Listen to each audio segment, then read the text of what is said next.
Greetings. First, we have to give thanks and praise. And inside the house, we have Sister P, who will be talking about all things about relationship. And before she comes, we had a kind of a brief discussion about relationships. So I know she has enough to say. So again, we give thanks to Brother T, who's the most conscious black man in the UK. Does tireless work as one who needs recognition.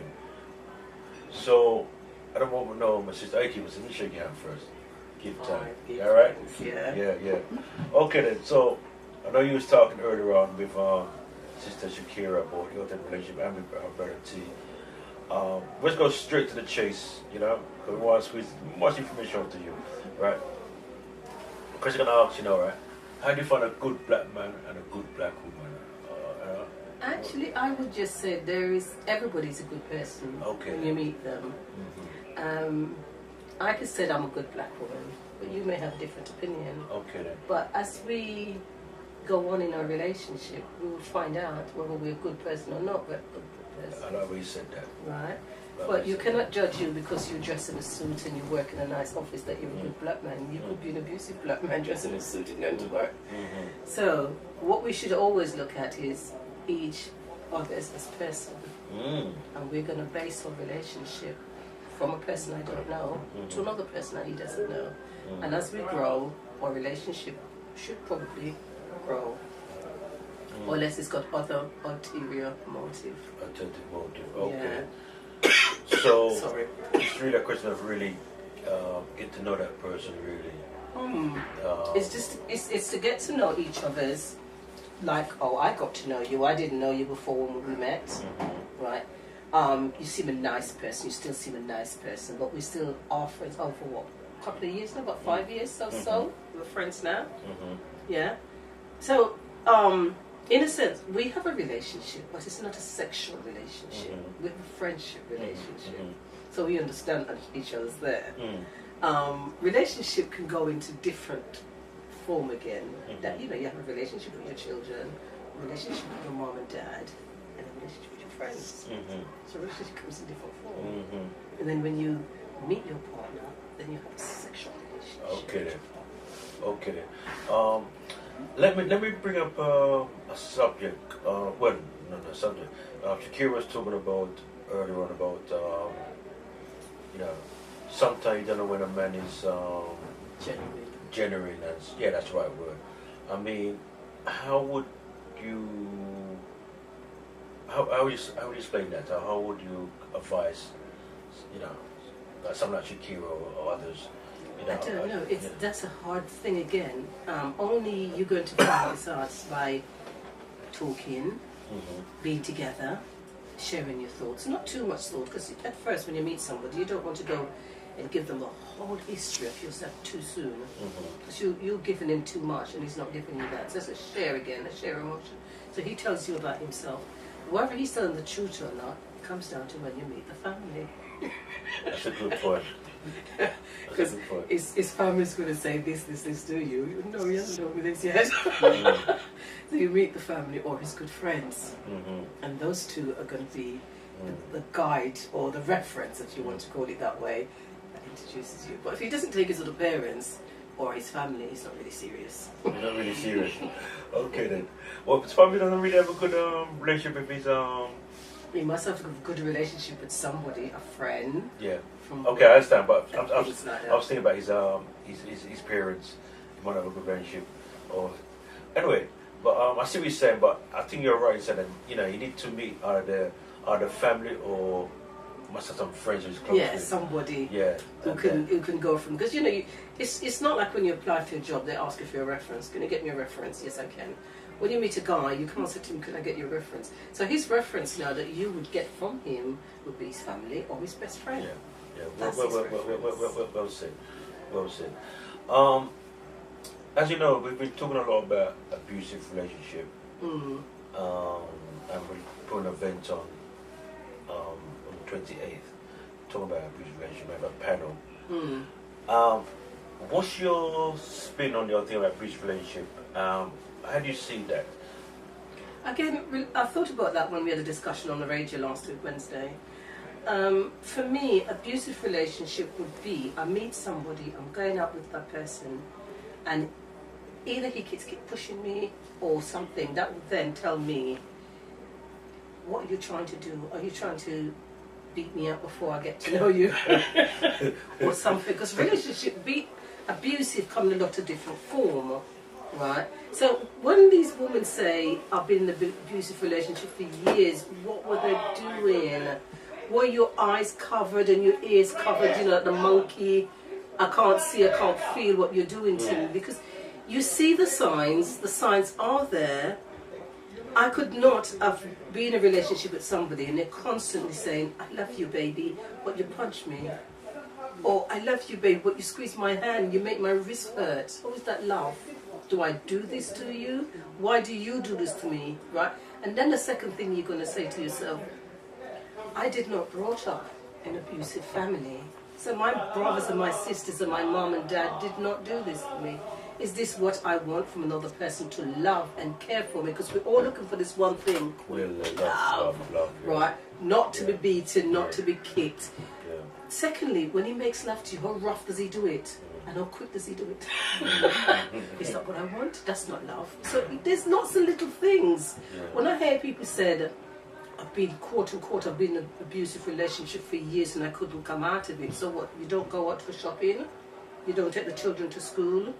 You don't go for the hairdresser shop? You could escape. What you waiting for? For him to say, go.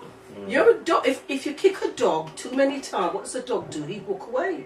We had a dog once, and we didn't abuse him. We keep letting him out every 7 o'clock, and he went off to have his drink, and he'd come back when my dad come back from the pub. And one Christmas, he just didn't come home. I think he thought, I've had enough. I met a woman. I'm not coming back. He just never come back. So you see, again, animals and people are all the same. We have a brain. Use your brain. Don't rely on that guy to say this and that. If he comes home and he said, oh, you didn't clean the house today, what's the matter with your hands? Clean it. You not live here. It's a partnership. Right. It's not a slavery. Okay. Let me just say that, because obviously people are listening right now, and people will say it's easy for you to say that. It's not that easy for me to say. It's just common sense. No, but I'm just trying to, you know, this is what people will say, you know, and they're in that abusive relationship and they're kind of frightened or they're afraid or whatever the case may be, you know. So, one way to say directly there, man, because there is help out there. Some people just frozen for whatever reason, and that's reality, right? Yes. So the question I'm going to ask you now, right? How can you get people to come out their show and take action? Okay, let me say one thing first. A person who abuses you as a coward, if you hit him, he will not hit you again. He's just somebody who's lashing out, and he's as nervous as the person that he's hitting. Okay. Because he doesn't know what your reaction is. If you take the beating and you cry, he feels nothing. He's probably in his mind, he's saying, yes, I've accomplished something. She's frightened of me. Okay? So, if you was to go to work and you didn't know your way back home, would you not there ask somebody to tell the way? This is the same thing as abusive relationship. Do you understand me? It works in the same principle. We don't use our God-given brain. We sit there thinking the Messiah is going to come and help us. Money, if I have £50 and I need something, I'm going to put £10 down. I'm not going to tell you I'm putting £10 down. It's my business, it's my money. And I'm going to spend the 40. So I've got something to rely on. I don't sit at home and thinking, I'll wait for my husband to come home to give me some money. He can give me £100 a day. He doesn't know what I do with it. I'm going to put something down. So if I want to leave him, I have money to leave him. And I'm going to do it when he's at work, whatever it is. I don't want to be in that relationship anymore. Because we're all looking for that one word, the love word. Yeah, want to be loved. Yeah. And you want to be cuddled, you want to be kissed. Yeah? When that door shuts, your bodies jump, your heart beating, you start panicking, you run in the kitchen, you're like that man's slave. I'm no longer his wife, his girlfriend. I'm there just to please him. Who is pleasing me? And that's what the abusers need to sit down and think about. Okay? Do I want to be taking a beating, to my face to swell up? I'm the one in pain, for God's sake. You don't know my pain. I'm the one who's going to bed. My back is killing me. My this is killing me. So are you going to sit there and take the pain? If you're sick, don't you not call the doctor? Right? If you can't talk to your friends, there must be somebody. That's a good example. Say that again. If you're sick. If you're sick, do you not call the doctor? Yeah. Right? So why do you sit there and let somebody punch you like a don't know what, you know? Please stand up and say enough is enough. Yeah. If you love yourself, do not let somebody belittle you. Okay? I love myself. I love me. I love me very, very much. And I told my husband that all the time. Me first, you second. You know. But please remember to love yourself first. Foremost. From you said that that's absolutely right. Yeah, you look at your hair. You love your hair. I love my skin. I love everything about me because I look after me. If I wait for you to do it, you will never do it for me. You know, you said, well, can't you do it yourself?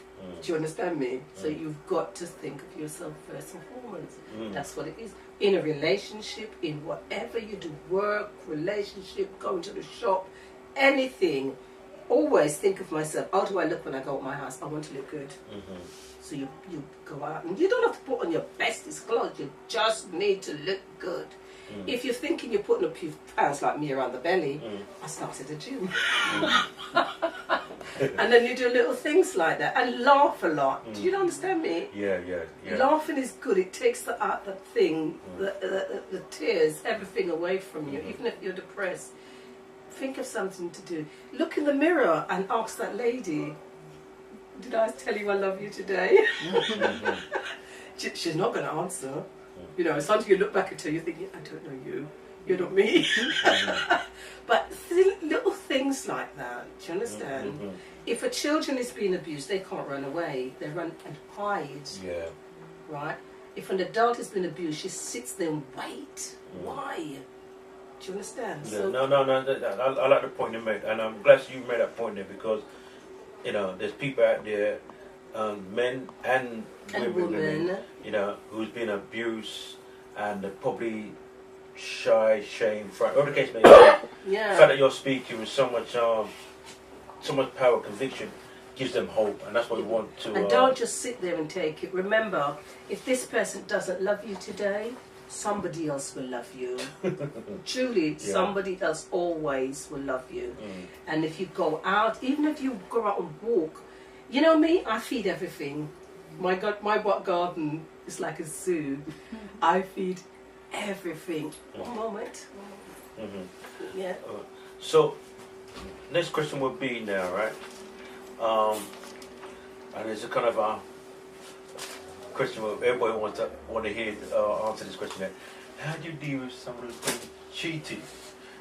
You know, I think Shakira did brought that to the cheating. A woman can spot the sign. I don't know about man, but we know the sign. We get like an instinct feeling. Okay. Something is not right. Yeah, yeah. Right, and then you wondered, oh, I got that feeling, and then you look into it. And then if you think he's cheating, I'm sitting there waiting for him to come on me now. I want to talk to you. He said that look on my face, it's and we talk about it.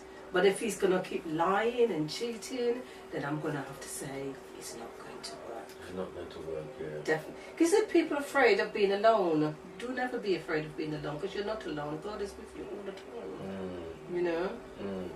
And the dead people are always there, walking around you all the time. You just can't see them. So you're not really alone. So do not be afraid of being alone. And what's wrong with living with yourself? Are you scared of yourself? If you can't live with you, who can live with you? Yeah.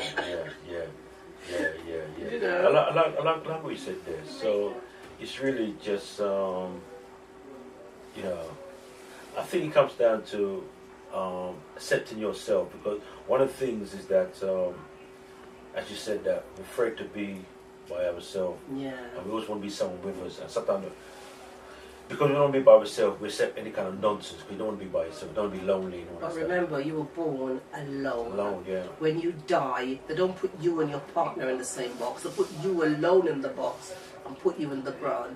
So you're born alone, you die alone, and you can live alone. And you need time to heal. So many people thinking, oh, he left me, he this, he that. Yes, you cry because it's like a person dying and you mourn that person for a while. But then you pick yourself up and you think, I want to go on. I want to meet somebody else. I want to be, even if you didn't meet anybody, just surround yourself with nice people. Not people who's going to say, oh, you're worrying about him again. Somebody who's going to enhance you and you want to be with that person. No negative people around you because they don't help you. Right? You need positive people around you to set that energy going. Okay. Let me just jump in there because T was asking about, about relationship, and I was as you was talking, I was thinking to myself that how I see relationship, that everybody's on a journey. We all are. Yeah. We're on the journey, and at times, it could be a case where, so for example, me and Shakira, we're gonna jump on a bus, and we say going to Waterloo, and she might say, listen, I don't want to go that far. I want to get off at King's Cross or something. Manor House or something like that. Yeah. Now, it's not that she's a bad person. It's just that she won't give that particular stop there. Yeah. And sometimes when you're on a journey in relationship, two individuals come together, right? For some reason, somebody just want to jump off here, and you want to continue. And that's how you got to look at relationship. It's all part of the journey, and sometimes people come to your life to make you life better. And sometimes whether it's bad or good, still, because relationship's about relating, isn't it? Yeah. But you see, when people go in a relationship, what they forget is we're two individual persons. Yeah, I've got my own mind and you've got your own mind. So maybe we're in a relationship, but I don't want to go where you're going today. I want to see my friend, and you're going to go that way. So we'll meet up later. It doesn't mean I don't love you. It just means we're giving each other that breathing space to go away, do what we want to do, and that can bring you closer together, because I haven't seen you all day and I missed you. Not So it's a breathing space, and you need space to do what you have to do and learn and grow without each other. It's if people suffocate each other's, that's when the anger builds up in another person and they start taking advantage of the other person. Okay, then. We've got about 3 minutes left. Time goes so fast. We're having fun now. 3 minutes left, The question I'm going to ask you, probably the final question, is that we'll bring you in again and touch a bit more on everything. But how do you look at everything about... you've seen the film Looking for Love, yeah? Yes. Yeah? I saw a bit of it, yeah. Saw a bit of it. Yeah. Okay, then. I mean, how do you look at everything about love and... You think about the film as well. I mean, yeah. The film was really, it touches a lot of part like we're talking here. But I find a lot of people, we all want to have sex, but we don't want to talk about it. Sex is a beautiful thing. How you talk about it is another thing. You can relate it to people. I must admit, when I was about 19, 20, for me, talking about sex was like a no, don't talk about sex. I'm embarrassed, don't talk to me. That kind of thing. Now I can talk about sex. It's kind of something that it's like second nature, breathing. And I want to talk about it. Then when I talk about all the details that you have to go through, but I just talk about sex. Anybody want to know about sex? I will talk about it. I'm not ashamed to talk about it. So it's not a bad thing to talk about. It's something that we have gone through. It's like spitting. People don't like it. So it's different things. Yeah. Okay. And what is love to you? How do you see love? I see love to me it's like a comfort food sometimes. I get comfort. It's the comfort in love, and to know when I go home somebody's there to hug me and cuddle me. Okay then. All right then. Okay then. Well, my sister, it's really good to have you inside the house. Definitely want to have you back in again and talk a bit more about relationship, how do you find a perfect partner, etc. I know you do a lot of work in that particular area there, and you're very gifted. So again, give thanks and praise. Give thanks. Okay, give thanks. Okay then.